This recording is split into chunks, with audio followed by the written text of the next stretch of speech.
Hi, I'm Warren Zenna, founder and CEO of the CRO Collective, and welcome to the CRO Spotlight podcast. This show is focused exclusively on the success of chief revenue officers. Each week, we have an open, frank, and free-form conversation with top experts in the revenue space about the CRO role and its critical impact on B2B businesses. This podcast is the place to be for CROs, sales and marketing leaders who aspire to become CROs, and founders who are looking to appoint a CRO or want to support their CRO to succeed. Thanks for listening. Now let's go mix it up.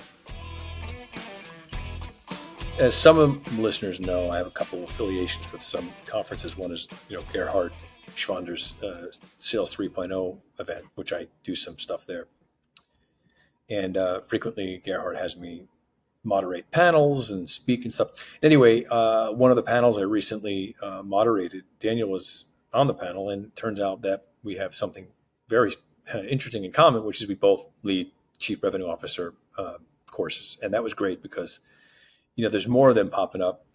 As you know, I have one, Pavilion has one, and then Daniel runs the one at the University of Chicago, which is a great institution. And so aside from doing something that we're both obviously like-minded on, we also had a great time together. We ended up spending like 3 hours talking, and we ended up just really seeing eye to eye on a lot of things. I think he's just a super person. And then we hung out a little bit, and I thought it would make sense to have him join me on this platform so we can discuss this, because I think we're both in agreement that this is needed, that the CRO training is necessary, and I thought we could have a discussion. So to that end, Daniel, welcome to the show, and thanks for being here.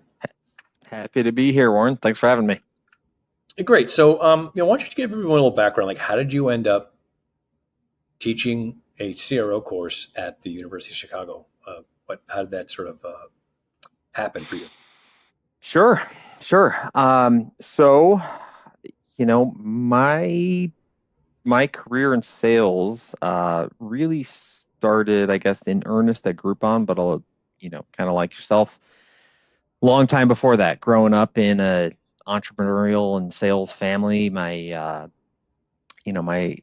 family business that put all the kids through college was a distributorship of electronics assembly equipment and supplies called Midwest Tech Services, based out of Willowbrook, Illinois. Mm-hmm. Spent 9 years working there doing customer service, a little bit of sales, carrying boxes, packing boxes in the warehouse as a kid. So I spent a lot of time growing up around a sales environment. I also came from a big family with 32 cousins and 16 aunts and uncles, and literally to a person, almost every single person is in sales of one kind or of another.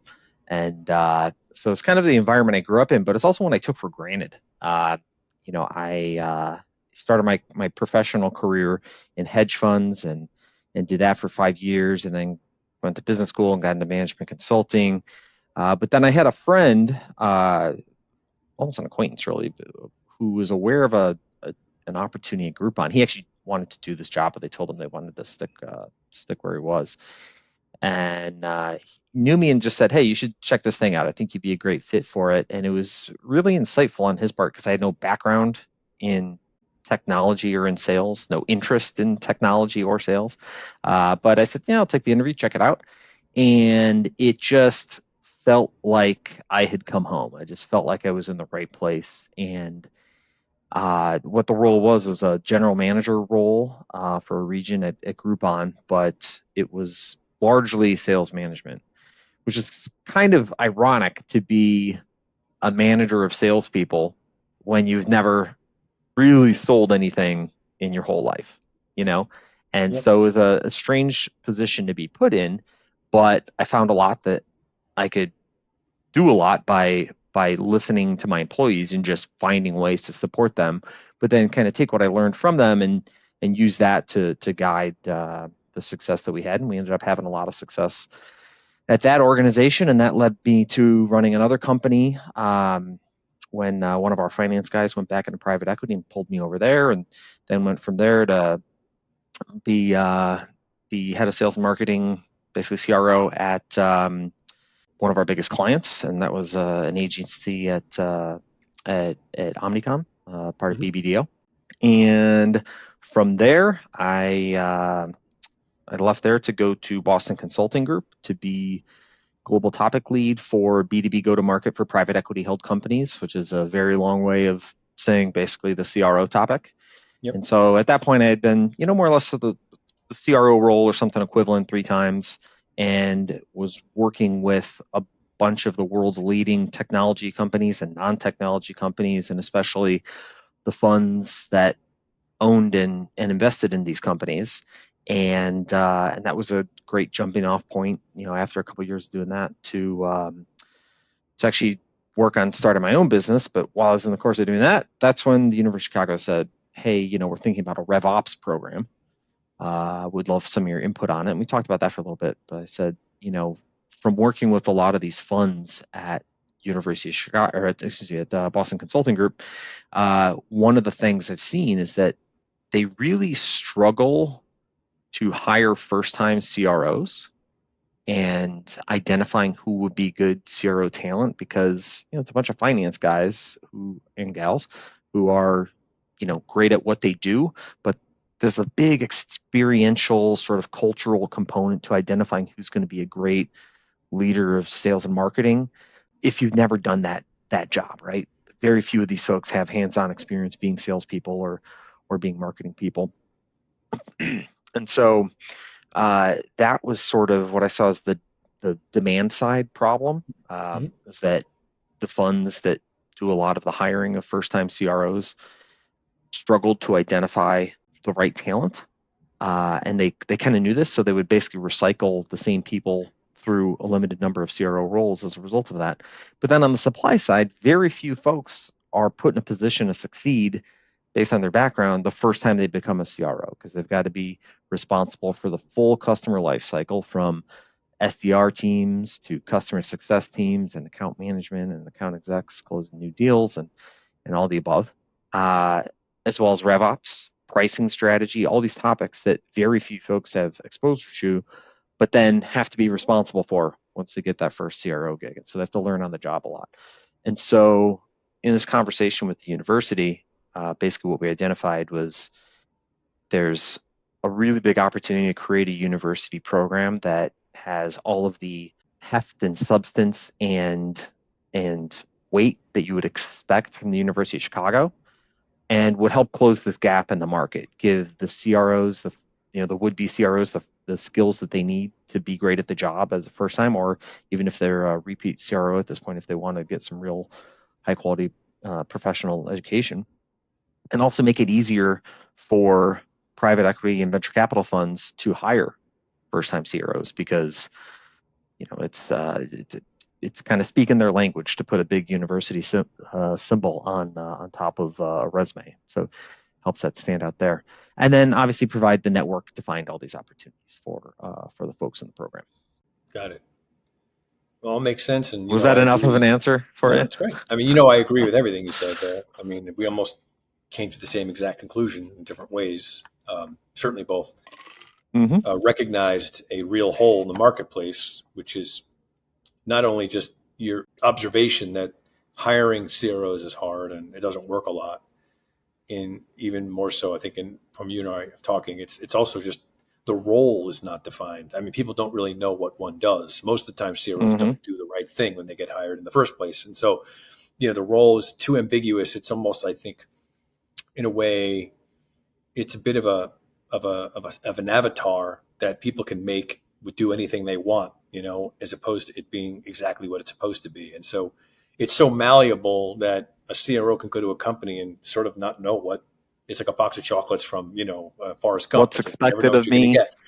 Yep. And this is a big issue, because the role should be more defined and it should have much clear definition, and therefore it's more codified across organizations what it does and how to bring one on. And so you and I are both in our own way helping to make that happen. And I think it's great. So Warren, I got a question for you, if you don't mind. Yeah. When you're working with the companies that you work with, how do you sort of define for them, what's the little couplet that you say, this is what the CRO role should be, this is how you should think about this job? Yeah. So what I tell them is kind of like have a rote answer to this question. First thing I say to them is what a CRO isn't. Okay. A CRO Yep. is not a head of sales. It's the first thing I say, right? And the reason I say that is because most of the time Absolutely. that's what they think it is, right? So I'm immediately sort of intentionally challenging their current thinking, and that's provocative for them. And they're like, well, okay, well, explain that to me.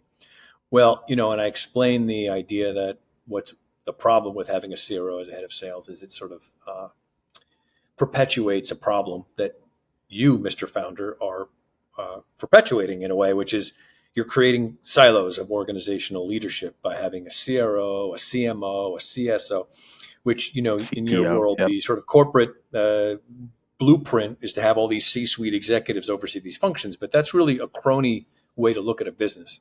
The reality is what you're doing is you're creating silos and you're codifying them by making these people C-suite executives. Now they're immovable because they have C on their title, right?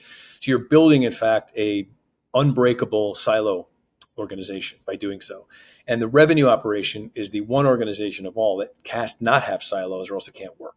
So the endemic issue with a company, the congenital disease of a B2B company is revenue misalignment. That's the thing we're fixing here. And revenue misalignment is when all three of these organizations are sort of not operating on the same page. The only way to get that to happen is you need to have one person lead all of it. And the chief revenue officer is the person who's most appropriate for that role. So the definition of a chief revenue officer is someone who doesn't run sales, but oversees the entire revenue function. That means sales, marketing, customer success. I define it as the three most customer-facing parts of the business. Sometimes maybe they might have a little bit of an influence on product, depending upon the company. And certainly sometimes partnership, strategic growth, right? But mostly it's really overseeing the way and coordinating and aligning an orchestration between sales, marketing, customer success from a customer-centric, customer journey perspective.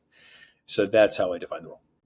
I like that, especially the emphasis on the customer centricity and the alignment internally, because specific to the one of the 7 courses in our program, the one that I teach is that's basically session 1 and session 10 is exactly what you just described.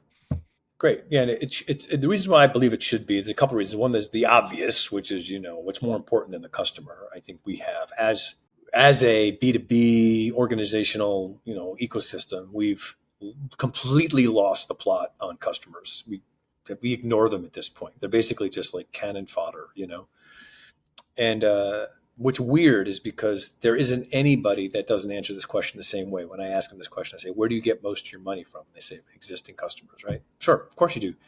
Because it's cheaper to get business from existing customers and, it's less, cost that is required to get them. And also, customers are better people to sell to than getting new ones. That doesn't mean you should stop acquiring new customers, but not at the expense of taking care of the experience of your ones that are existing. And so given that, if you know that to be true, well, then why would you not have a customer-centric go-to-market strategy? That should be the way you operate. As soon as someone goes into the customer bucket, there should be an entire focus on the way that customer is taken care of, such that that outcome is realized from whatever they purchased, and that a renewal or an upgrade or whatever is possible. But it doesn't work that way. And so if a chief revenue officer comes into the job with today's muscle memory from a sales and acquisition perspective, that CRO can be dangerous in that you have a leader who's responsible for acquisition only as like a mercenary, as opposed to someone who's taking care of people who've paid already. So I think the customer-centric CRO is a vital part of the job. It's not just a sort of a nice to have, it's a must. Yeah, and you have to break that muscle memory too when you go from revenue VP from what you used to do to having the whole life cycle perspective and the profit perspective instead of the close this deal perspective. Right? Yeah, that's right. By the way, Warren, sure. as always, you have just great lingo. So far, I've picked up 2 new ones from you. One of them was the congenital disease of revenue misalignment, which is definitely going in my back pocket. Okay. And then you just said, was it lost the story, lost the narrative? Was you said there? I don't know. I'll send you the recording. Lost the storyline. Lost the storyline. It's great. There you go. Yeah. Yeah. It's because what we've done is we've gotten too smart for our own good, right? We created, this is sort of like a origin story in a way. I'll share this when we do our session together with your students. Is what's happened is the SaaS business in particular was almost too successful. So what happened was people were becoming billionaires, right, from technology.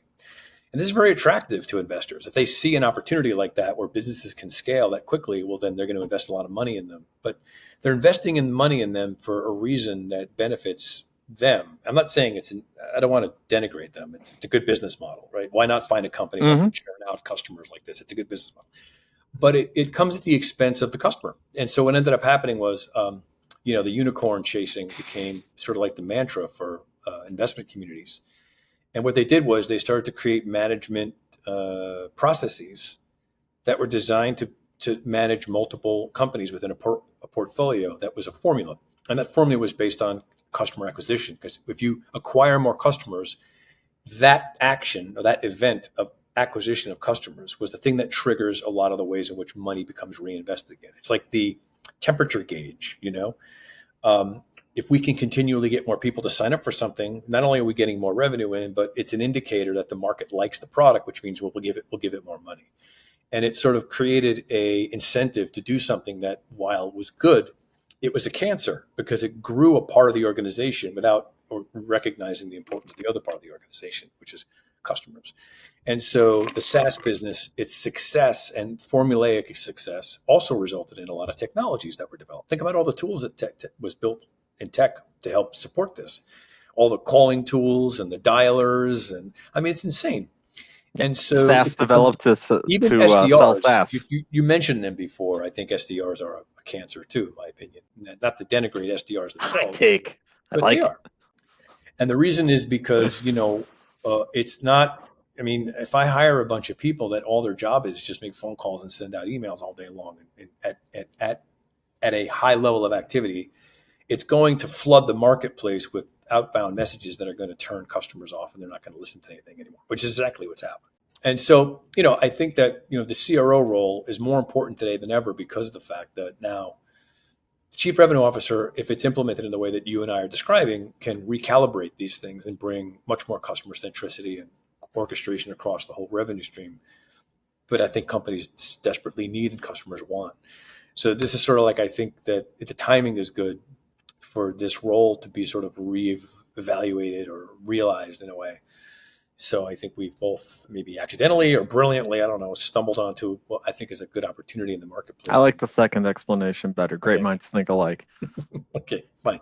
So I don't know. I mean, I step in crap all the time. I don't know what I'm doing half the time, but it worked. So it's good. And I think that there's an opportunity, and I'm glad to see organizations like as reputable as yours. I think it's great. I think there's another one too. Isn't Wharton doing one as well? I think there's a couple other colleges that are right. Isn't that true? There is a well-known university that created a knockoff program. Sure. I announced one a month after we went live. But yeah, I mean, look, I get it, and I knew that there were going to be other people coming into the marketplace, and we'll all have our slice of the pie, I suppose. But I think it's good because, as I mentioned to you too, and I'd like to get your point on this. What are your thoughts on? Okay, so your factory and my factory, at least part of my factory, is intending to produce and manufacture competent CROs that can go to a marketplace and get the job and, kind of come in with the right competencies or approach. Yep. But, the other side of the equation is now they're going into companies that aren't ready for them, or they're not prepared for one, or they don't know what to do with one. So it doesn't matter, like if I buy a really expensive appliance and I don't know how to use it, it's just going to sit in my garage. So that's right. I'm curious what your thoughts are on how that could be mitigated from your perspective. Well, that's where Warren Zenna comes in, right? The CRO Collective. Okay. I don't know. I'm curious what your thoughts are though on it. I mean, have you given this thought about the environment that you're sending your students into, as opposed to just getting them competent? Because it's a marriage, of sorts. Yeah, I think that's right. I have a couple thoughts on that. One is, in congruence with what I described before about the inspiration for the program in the first place, there's currently more of a need for CROs than there is a supply of CROs. So there's more opportunities than there are well-qualified bodies, and hence that recycling of the same people into the same jobs, even some folks that don't necessarily do a great job. On the other hand, That doesn't mean that every opportunity is created equal. I can tell you from my own experience that I have, worked at a couple different companies in the CRO role, and some of them were more prepared than others, and they were all not terrible, not perfect, and they were also better and worse in different ways. And there are a number of factors involved in that, right? I think one thing you have to think about is the preparedness to be able to invest in go to market. You know, you can find yourself as a CRO going into a new opportunity with a company that wants to grow, and you can come in and deliver great results and find that you don't necessarily have a CFO, CEO, investor mindset of investing in growth. They'll continue to want more with less, right? And it's not necessarily putting the CRO in a position to win in that role.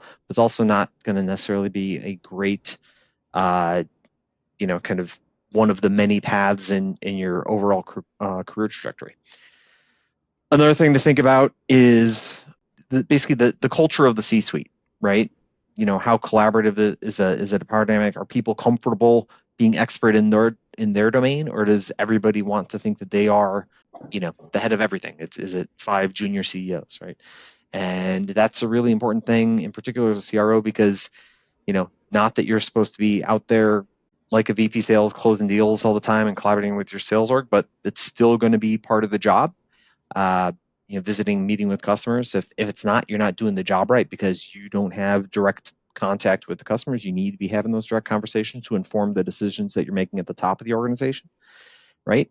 And as is always the case with everybody who visits customers, you're spending more time out of the organization and you're just a little bit less part of the internal kind of culture and politics and dynamics that are, not everybody's favorite part of working in a company, but it's an important part of working in a company.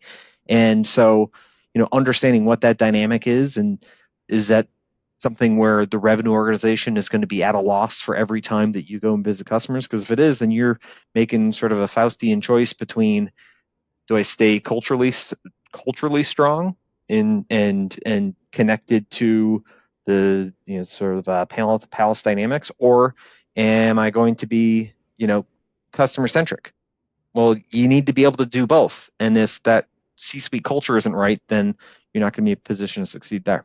Yeah, okay, all good. I agree completely, and I think the problem I'm seeing in the market is that people who are looking for chief revenue officer jobs, a lot of them, unfortunately, are looking for a title. They like the title. It's attractive. It's alluring. It represents that they've ascended to a certain status. It comes many times, not all the time, with more money, right? More financial opportunity. Certainly, it also brings to them more future opportunities. I mean, if I have a CRO on my resume, it gives me the opportunity to get other C-suite roles. People want to break into that C-suite because it represents other things to them that sometimes cloud their judgment in terms of what the CRO role really is that they're getting themselves into. And they can very easily be seduced, by the stuff that comes with a C-suite title, regardless of how it's going to be. And I see a lot of people who I work with whom kind of come to me later and they go, yeah, they made all these promises. It was really great. And I listened to things and I knew there was a problem, but I just ignored it because I really wanted this job. And, it's like anyone who's, maybe had a bad marriage, you look back, you go, yeah, I saw the signs, but I said I do anyway. And now look at me, I got no house, And so, I think that there's like some degree to which I'm also trying to get people to think a little bit more strategically about this role so that they're not just jumping into it because someone's hanging a nice gig in front of them, because it could be really difficult. It's not like a sales job. This is a tough job. And if it doesn't work, it could be really bad. You don't want to fail as a CRO. It doesn't look good, So I'm curious, like when you are working with your cohorts, are you talking about these sort of things with them? Like, what's your thoughts on how they should be approaching the role? Well, I think one thing that I've noticed is, we'll put it this way. Are you familiar with John Boyd by any chance? The Air Force guy, invented the OODA loop, all this kind of thing. It's a great book about him. I think it's just called Boyd, Boyd. But really an amazing individual. It's like a military real life version of Good Will Hunting, or of I guess Will Hunting from the movie Good Will Hunting. Yep. Mm-hmm. So Good Will Hunting, obviously, I don't know if anybody's not seen the movie, but Yeah, of course. The point of the analogy is a guy who was of really incredible genius, but not super formally educated, more self-learned, and presumably in the movie went on to do great things in mathematics. Yep. I think it cuts a little short to see where that goes. But this guy, John Boyd, real amazing leader overall, but not in the traditional organizational sense. And he came up with a bunch of different things, but one of his kind of separate from his three major contributions to a couple different fields of study was just this quote that you can basically either be somebody or do somebody or do something, like somehow something like that. But the gist is basically there are folks who want the role and folks that want to do the work and have the impact and be purpose driven versus title and status driven. And the importance between those two things as it pertains to the CRO role, I think, is that you're going to get found out pretty quick if you want to be the title and the status and be Mr. C-suite guy and that kind of thing. You have to be really purpose driven on making an impact at a company by making an impact for customers. And if you're not those things, you'll get found out pretty quick, because either the results that everybody know could be there that haven't been yet aren't going to happen for you, or the company's already doing well and for some other reason they're changing CRO and you're taking over, things are going to head south pretty quick, because you're going to make decisions with the intent that you have, which is to make yourself look and feel more important. And those are not going to have the decisions that customers and salespeople need to grow the business. I love it. And I agree. It is a very high exposure role. You can't hide, as a CRO at all. In fact, you're in like a fishbowl your entire every day, and everyone's observing you. And I do see the imposter syndrome can seep in, because a lot of people, you're right, they chase the role and now they're in the job and they realize that now maybe the way that they're being evaluated and the stuff they have to do is much more confronting than they expected. And I warn people about this, that it, like you said very nicely, I like this analogy a lot, is, it's a being thing. It's not a doing thing. You have to really want to be a certain type of person to do this job. You have to believe in the idea of being someone who orchestrates and coordinates and leads and drives outcomes and wants to kind of do that sort of thing. You have that sort of brain or that sort of personality, as opposed to someone who just like wants to wear a nice suit and be in a nice desk and have a title, because that lasts not very long. And unfortunately, I do think C-suite executives, not all of them, obviously, but C-suite roles they attract that. And I think it's an important thing for not only people to think about before they take the role, but people who are recruiting people should be thinking about that too. Is this person really up for this job, or do they just want this job? Yeah, that's right. One other thing that kind of brings to mind as well, though, is that there's the doing versus the being. But another important thing regarded to the doing is managing expectations, right? Because the one, fun, sometimes a little maddening aspect of being a revenue leader is no matter what you sold, no matter how much you're growing, there's only one next job, which is more, right? And it's like that scene from Mad Men where Don and Roger are pitching Dow Chemical on, taking over their account and whatnot. And Don says, while he's in a rant, you know what happiness is? It's the moment before you want more happiness. And that's why I always think about these jobs. But the problem is sometimes there's different levels of more happiness that you can feasibly and realistically get on the next session. So those expectations need to be managed. And the only real way to manage those expectations, because of the optics of being someone in that position, being responsible for them, is to be really strong analytically and to be able to make a case through numbers and having the right insights and the right information and the right data collected on what's realistic to be able to achieve at any given moment. So it's not making excuses for future poor performance, but instead it's a data-driven, quantitatively substantiated expectation of what's realistic in the future, and tying it back to the relationships with the rest of the C-suite, what it might take to get there from an investment perspective.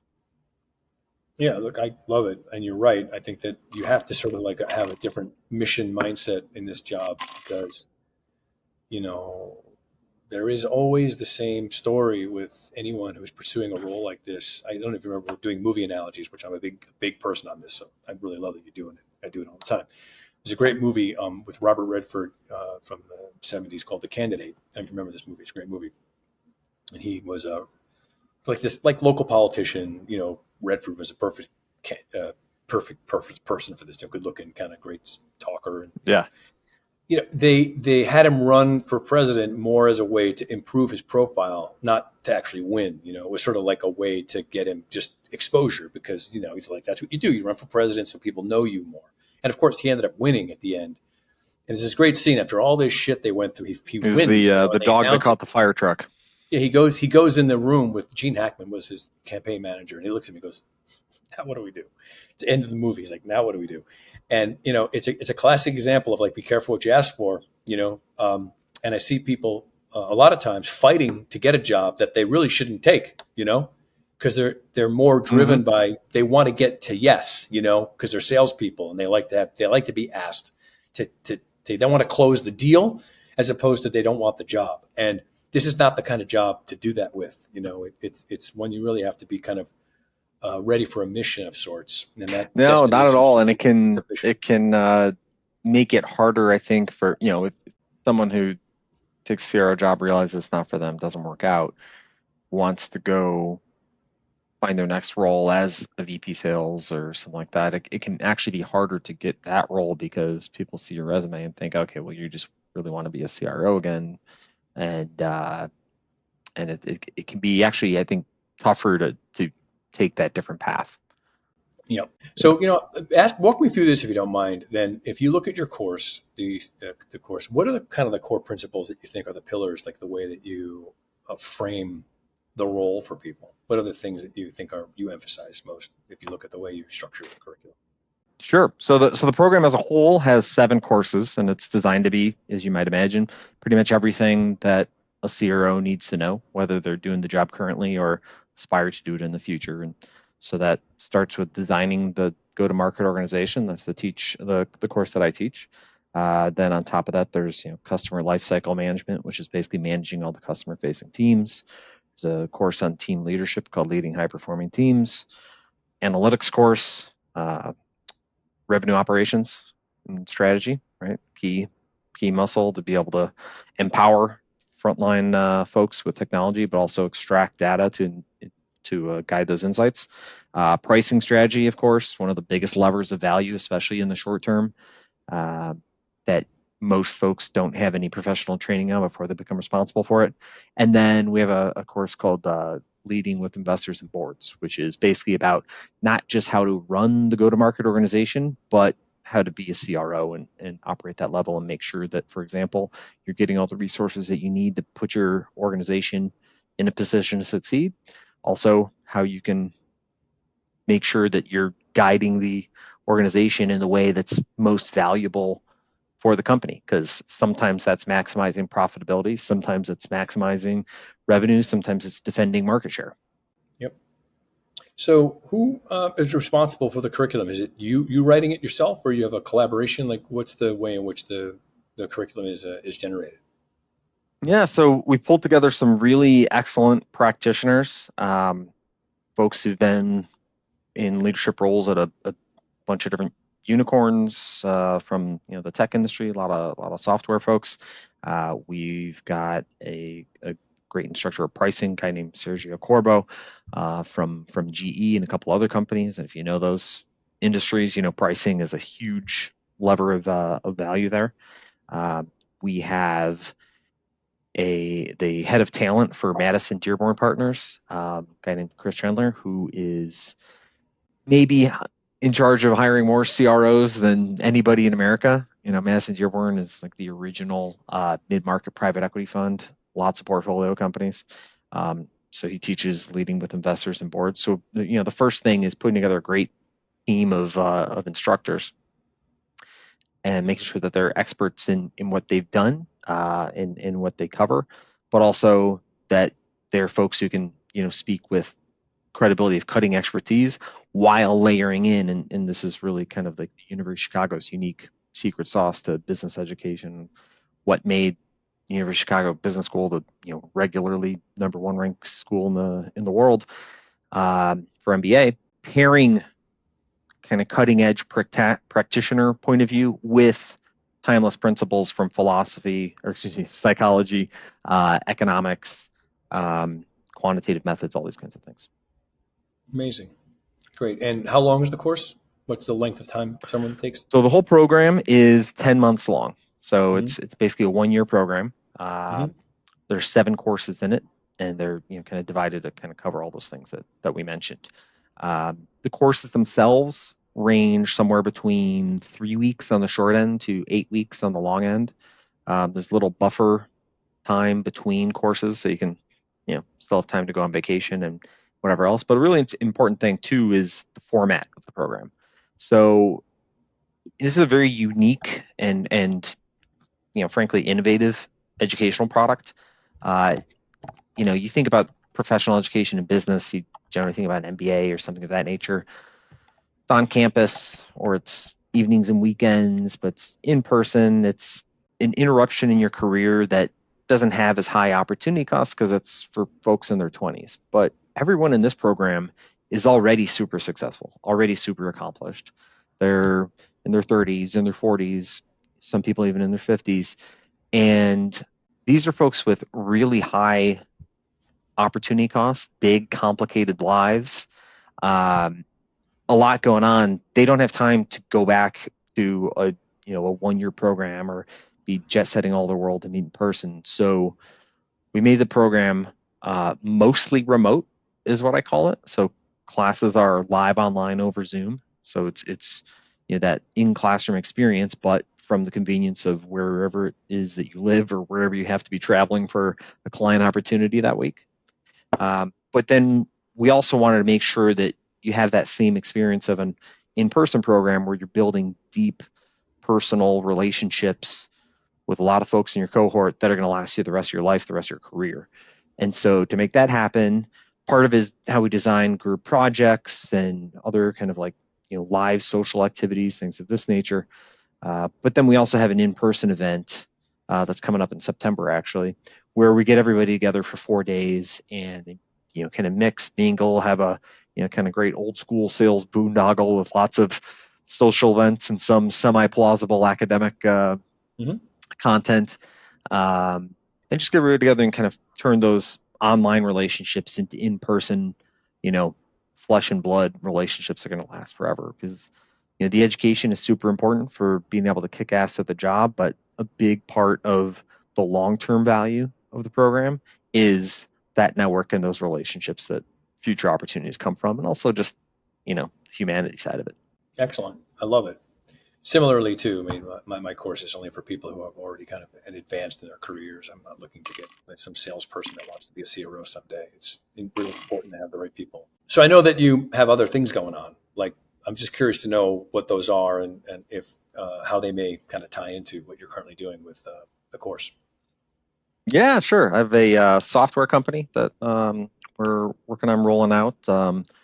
We can maybe talk about that in greater depth in another session, but it's, for me, been a really rewarding experience teaching go-to-market organization design while building the go-to-market organization at a startup company. Because the course itself, starts with you've reached product market fit, meaning you've got a set of product features that you've kind of worked out that works with a right set of customers, and you've got that sort of repeatable interaction understood to be able to sell profitably.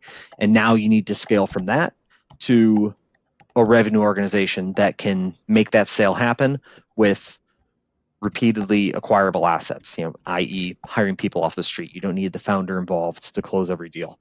And so as we're building this company and rolling out, it's really rewarding for me to be able to actually put the ideas from the course into practice in real time and just sort of see how they manifest. It's a nice little Really cool. Yeah, we can part talk of more being about part that. of I'd like academia. to. I know you had time. shared with me something about it offline, but thought I'd mention it. So I wanted to.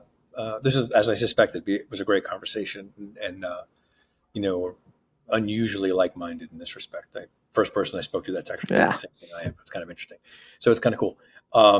And I do appreciate the offer to collaborate, and I think that it's great to know that there's other people out there trying to solve the same problem, because it needs to be solved, and I can't do it all on my own, although I'd like to. Again, I want to thank you for joining me. Great conversation. Again, Daniel Frailey, Chief Revenue Officer program at the University of Chicago. Take a look at it. And Daniel, as I say, thank you so much for doing this. My pleasure, Warren. Anybody who's interested in the program, just find me on LinkedIn, Daniel, F as in Frank, R as in Richard, Ailey. And I'm the younger looking one. The older looking guy is my dad. But we'll put you in the right direction. Warren, Awesome. Thanks for giving me the opportunity to be here. It's been great. Of course. And we'll be talking soon. That's right. Thank you for listening to the CRO Spotlight podcast. The CRO Collective's mission is to help CROs succeed and help founders and CEOs build CRO-ready organizations. You can find out more information about our services at thecrocollective.com. That's thecrocollective.com. And we look forward to having you join us next time.